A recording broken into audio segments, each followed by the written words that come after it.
Listener discretion is advised.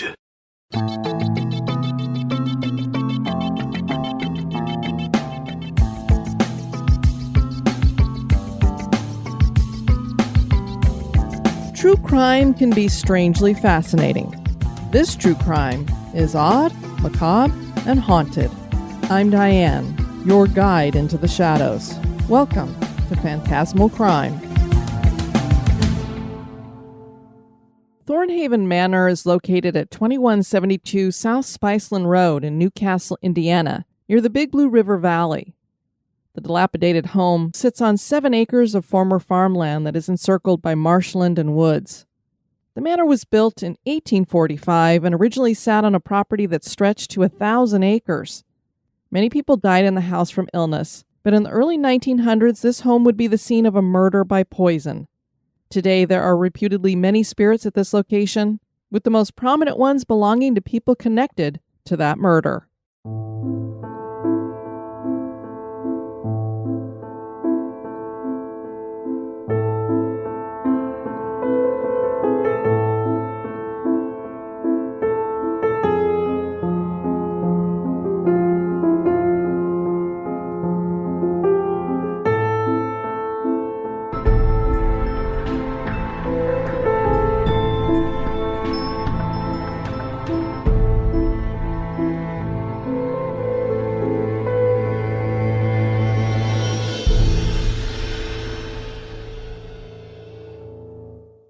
Simon T. Powell was one of the richest men in Indiana.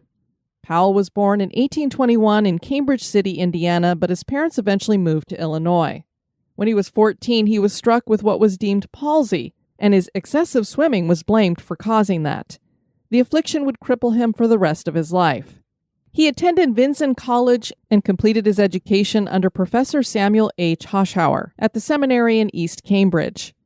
By 1841, he was living in Newcastle and would spend the rest of his life there.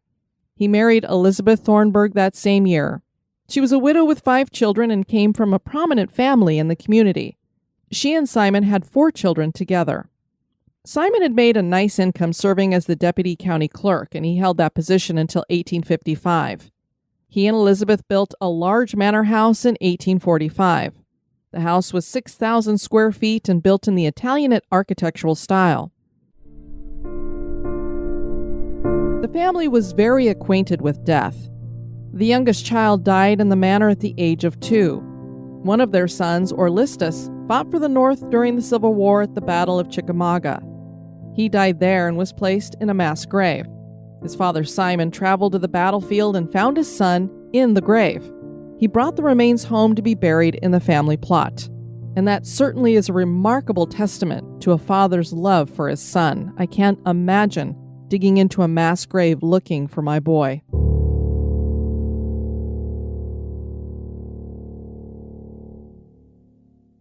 The third oldest child the couple had was Esther Catherine, and she passed away in the home at the age of 27, just 6 years after her marriage to William Elliot in 1869. Supposedly, one of the other son's wives left a suicide note at the house and went to drown herself in the river. So this home has known a lot of sorrow. But there was hope here, too. People claim the house was a stop on the Underground Railroad, and there's an area down in the basement that does seem to be a place where slaves could hide. And Simon was eventually accused of harboring a slave. So there seems to be a lot of truth to this rumor. Elizabeth died in 1881, and Simon married Melvina Conway in 1883. He later died in the house on October 5th, 1901. It then seems that the house changed hands, turned into more of a boarding home. I'm not really sure about the ownership after that time. In the early 1900s, the manor would become the scene of a fiendish murder plot that seems to have led to the hauntings that are here. That plot was carried out by a young black man named Frank Thurman in 1906. He was married to one of Reuben Bailey's daughters. Bailey was a highly respected black caretaker at Thornhaven Manor, and he didn't really care for his son-in-law. I'm not sure if Bailey was watching the house for the Powell family or if he was caretaking for another owner. His perceptions about Thurman were right, as it seems that Thurman took a certain interest in his wife's sister. So this would be his sister-in-law. No one knows if he propositioned her into entering into an affair with him or if he decided to just take what he wanted, but he ended up sexually assaulting his sister-in-law Melita. She ended up pregnant, but was unwilling to tell anybody what happened because Thurman had threatened to kill her. But soon, the truth was out. Reuben Bailey was furious, and he planned to report the crime to the authorities. Frank was not about to let that happen, and he devised a scheme to poison the family and thus rid himself of any problems. He put arsenic in their coffee. This is from the Indianapolis Star, dated March 11, 1906. Charged with poisoning, sequel to death of Reuben Bailey at Newcastle. Frank Thurman was arrested this afternoon on a charge of criminal assault, referred by Miss Melita Bailey, who also accuses him of the murder of her father 3 weeks ago in an attempt to cover up the criminal assault. The victim is a sister of Thurman's wife. The police are now investigating the charge that it was Thurman who placed poison in the coffee at the Bailey home, which resulted in the death of Reuben Bailey, father of the girl, and the serious illness of Mrs. Bailey and the girl herself. It was Thurman's purpose, the girl asserts, to poison her and thus rid himself of the trouble. But the method employed by him resulted in the death of her father. She alleges that Thurman threatened to kill her if she made known her condition, but she finally went to the officers and made the confession. The police have been working on the theory that Bailey was poisoned by thieves bent on robbery. When taken into custody, Thurman was badly frightened and at first admitted his guilt, but later made a denial of everything. When the coffee, which caused the death of Bailey and the serious illness of the other members of the family, was examined by the state chemist, it is said he found that it contained large quantities of arsenic. Later, the Greenfield Evening Star reported on May 8, 1906. The majority of the jurors are farmers. Prosecutor Bernard said that the state would be able to prove that Thurman, when in jail, said that he had committed the crime. The jury will be quartered at the courthouse during the trial. Tomorrow, Mrs. Bailey, widow of the murdered man, will be placed on the stand. The crime for which Thurman is being tried was committed on January 28th. Reuben Bailey and family had spent the previous day, Sunday, away from home.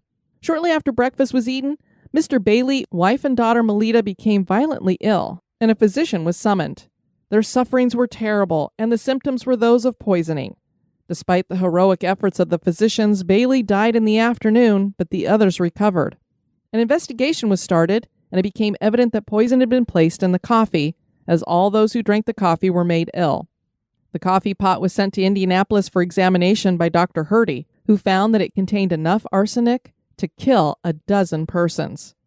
The authorities finally arrested Thurman after Bailey's daughter had filed a charge against him and openly charged him with killing her father in an attempt to kill her.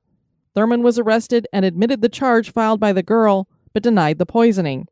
The grand jury returned an indictment against Thurman, and the evidence has been kept entirely from the public. So as these reports show, Thurman was arrested, and eventually he was found guilty. He died in jail. Now, I don't know if it was from an illness or something else. Thornhaven Manor fell into disrepair after that time and sat abandoned for years starting in the 1970s. A man named Steve Miller purchased the property in May of 2012. He is the one who named the property Thornhaven Manor. The name was inspired by all the thorn trees on the property. He had planned to restore the property to its original glory, and there was a lot of work that needed to be done. The paint was peeling, and one part of the roof was sagging heavily. The basement itself was unfinished, with 3 wells. Thornhaven Manor has been featured on Ghost Adventures and Ghost Brothers. The spirits at this location are said to be very aggressive, particularly towards men. The full-bodied apparitions of both Frank Thurman and Reuben Bailey have been seen in the house, and the basement is said to be particularly haunted. People claim to have been punched in the kidney area when down there. Mists float about in the basement, and disembodied voices have been heard. EVPs have been recorded of a spirit voice believed to belong to Thurman. He actually claimed to be that spirit when asked by paranormal investigators. EVPs have also picked up the voices of men that seem to be arguing. Thermal cameras pick up figures, and several shadow figures have been photographed. A barn on the property is reportedly haunted as well, with weird photo phenomenon, cold spots, and odd noises. Steve Miller, who bought the property and is the most current owner, claims that he had no idea that the manor was haunted when he bought it. But he embraces the haunts and had invited paranormal investigators to come study the property. The money earned from that was used to pay for the costly renovations. Steve invited a psychic to come through and that person read the house, and he was told that there were about 47 spirits in the house. With the research that I was doing, it would appear that the property is permanently closed now, and no one has been able to investigate there for several years and hasn't even been able to get into contact with the owner, Steve Miller. I'd heard that he'd been sick, so I don't think this is a property that anybody can check out now. Miller and his mother had an experience very early on after getting the keys. They were on the front porch.